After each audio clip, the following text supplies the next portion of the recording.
Michael Penix Jr., sir, what do you think about the consensus here? It was the second grade. You have him listed in your piece as 1-2, rounds 1-2. And Peter Schrager, our colleague on Good Morning Football, in his mock, had him falling completely out of the first round. What's your sense, speaking to all these folks and your ear to the ground, about what's going to happen with Penix 1 week from today? Is he still on the board, do you think?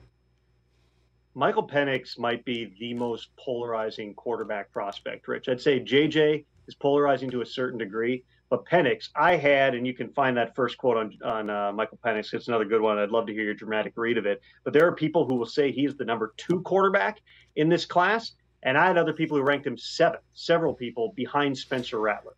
With Michael Penix, he's unbelievable when he's playing on time. And we all saw that through the course of last season, assuming that you stayed up late enough to see some of those Washington games. When it's a clean pocket and he is in rhythm, he's really, really good. And everybody says he's really smart. He picks up on offense. I had one, I think it was a coach, who told me, like, he can find guys. He's one of those quarterbacks who, when somebody pops open, he can find them with his eyes, which might sound like the dumbest thing ever, but there are guys who are just strictly going on progression.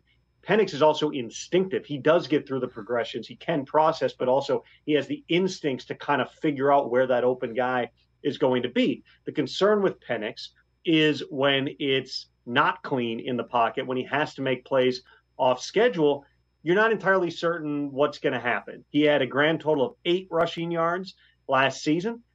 His testing numbers were pretty good, which leads you to believe, is part of it not an inability to be mobile, but a lack of want to be mobile. Because, listen, the guy had 4 consecutive season-ending injuries. He's had 2 ACLs. He's had a shoulder.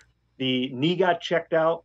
I would anticipate on a lot of boards he has a lower medical grade, because 2 ACLs just creates a lot of, a higher risk factor. And he's had the other injuries, but he's been healthy over the last 2 years here.